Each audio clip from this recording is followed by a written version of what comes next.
আইলাম তো আপনার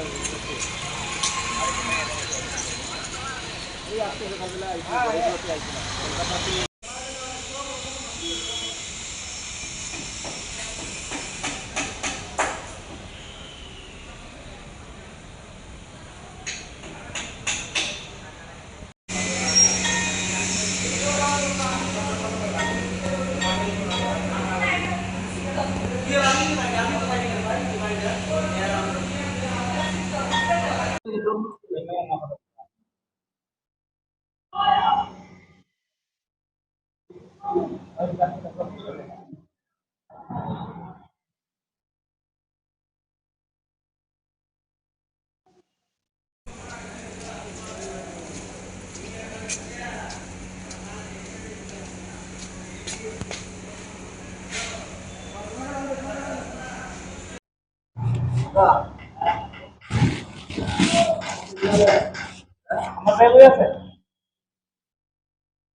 শ্রী জগন্নাথ জি মন্দিরে শ্রী রথযাত্রা মহোৎসব সনাতনী একটি অনুষ্ঠান, যেটি সকল সম্প্রদায়ের সকলের প্রতি, জাতপাত নির্বিশেষ, ধনী দরিদ্র উচ্চ নিচ সবারই জন্য এটি একটি অনুষ্ঠান, বিশেষ রাষ্ট্রীয় স্তরের। এই জন্য আমরা বার্তা দিতে চাই যে ভুলি ভেদা ভেদ গান হও সবে আগুয়ান, সাথে আছে ভগবান হবে জয়। কাজে আমরা সকলেই একই জগন্নাথের সন্তান, জগতের যিনি নাথ। জগতে যত প্রাণী আছে, যত জীব জগৎ আছে, যত মনুষ্য আছে, সকলেই জগন্নাথ এর যে মানে যে না মানে সকলেই তার দাস। যে না মানে তার আপন কর্মে হয় সর্বনাশ। তো স্বাভাবিকভাবেই আমরা সকলেই জগন্নাথের দাস, জগৎপতি জগতের নাথ জগন্নাথ। সেই বার্তাই আমরা দিতে চাই যে আমরা যেন জগন্নাথ যেরকম পতিতকে পাবন করার জন্য, যারা পিছিয়ে পড়া, যারা মন্দিরে প্রবেশ করতে পারে না, যারা মন্দিরে আসতে পারে না, এই যে একটা নিয়ম, জগন্নাথ এই নিয়মটা ভেঙে তিনি পতিত পাবন যাত্রা করেন। এই জন্য এই রথযাত্রা আর একটা নাম হলো পতিত পাবন যাত্রা। তিনি পতিতকে পাবন করার জন্য তিনি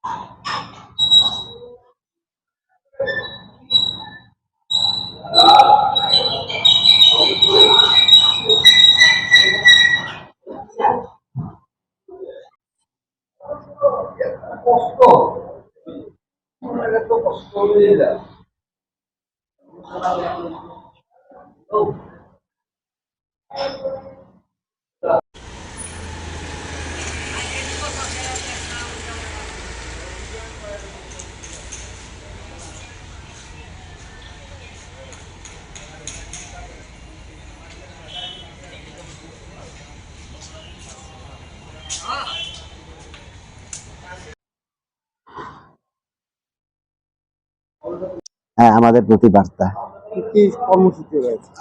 আমাদের অন্যান্য বছর মতো এই বছরও রথযাত্রা মহোৎসব এবং তার পূর্বে গুন্ডিচা মার্জন হয়, যেটা রথযাত্রা করে জগন্নাথ যেখানে যাবেন, যেমন মাসিবাড়ি অনেকে বলে গ্রাম্য ভাষায়, কিন্তু বৃন্দাবন ধামে যাত্রা কিংবা গুন্ডিচা যাত্রা করেন নবদিবস নবযাত্রা। তো 9 দিন ধরে যেই মন্দিরে থাকা হয় সে মন্দিরটিকে মার্জনা করা হয়। যদিও মার্জনা থাকে, তারপরে এটি ভক্তদের একটা যে স্বচ্ছ ভারত বলে যেটা বর্তমান চলছে, এটারই একটা মূল যে বিষয় স্বচ্ছতা। এই স্বচ্ছতা ভগবান শ্রী চৈতন্যদেব স্বয়ং সেটা দেখিয়েছেন যে স্বচ্ছতাই পবিত্রতা, আর এই স্বচ্ছতার মধ্যেই ঈশ্বর বিরাজ করেন। আর এই স্বচ্ছতা যে যতটা স্বচ্ছতা করবে, তার হৃদয় মন্দির ততটা স্বচ্ছ হবে, পবিত্র হবে। চৈতন্য মহাপ্রভু এটা দেখিয়েছেন গুন্ডিচা মার্জন। সেজন্য আমাদের একটি পর্ব রয়েছে রথযাত্রার আগের দিন, গুন্ডিচা মার্জন যাত্রা, যেটা 15ই জুলাই সকাল 7টায় শুরু হবে গুন্ডিচা মার্জন। তো এরপরে আবার ভগবান জগন্নাথ দেব এর সেদিন ভোগ লাগবে। তিনি তো দর্শন দিচ্ছেন না অনবসর। তারপর বিকেল বেলা নেত্র উৎসব জগন্নাথ দেবের রথের আগের দিন যেটা হয়, 15 জুলাই বিকেল বেলা নেত্র উৎসব, যেটাকে নবযৌবন উৎসব বলা হয়। কেন? ভগবান এতদিন অসুস্থ ছিলেন, সুস্থ হলেন ভক্তগণের সেবা দ্বারা, এবং তিনি সুস্থ হয়ে বিশ্রাম নিলেন। এবার হৃষ্টপুষ্ট হয়ে প্রভু খুব সুন্দর ভাবে তিনি নবযৌবন রূপে তিনি প্রকাশিত হবেন। সেই নবযৌবন উৎসব হয় রথের আগে। নবযৌবন উৎসবের পর এইবার সেই দিন অন্যান্য দিনের মতো সন্ধ্যা আরতি, ভোগরাগ আদি হয়, শয়ন হয়। রথের দিন বিশেষ করে মঙ্গল আরতি আদি সকালবেলা, রথযাত্রা মহিমা পাঠ হয় সকাল 6টা থেকে 7টা পর্যন্ত। তারপরে রথযাত্রার বিশেষ প্রস্তুতি চলবে।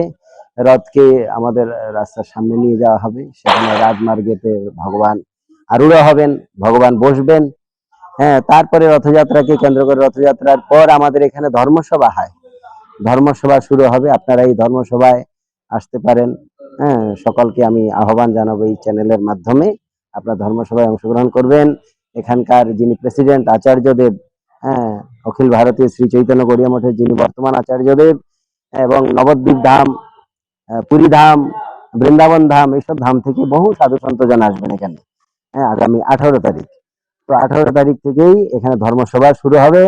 তা আপনারা সবাই এই ধর্মসভায় যোগ দিবেন। 5 দিন ধর্মসভা চলবে, আবার পুনর্যাত্রা আমাদের হবে জগন্নাথের। এখানে বিশিষ্ট দিনে বিশিষ্ট ব্যক্তি বর্গগণ রয়েছেন।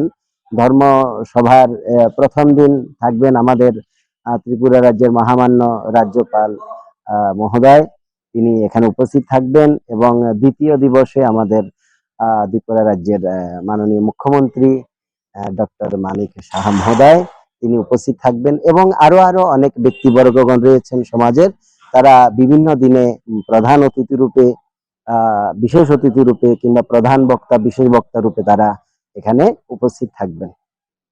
হরে কৃষ্ণ, জয় জগন্নাথ। লংতরাইয়ের গুঁড়ো মশলা হোক বা সর্ষের তেল, আমার দেশের প্রোডাক্ট, দেশের স্বাদের আনন্দ।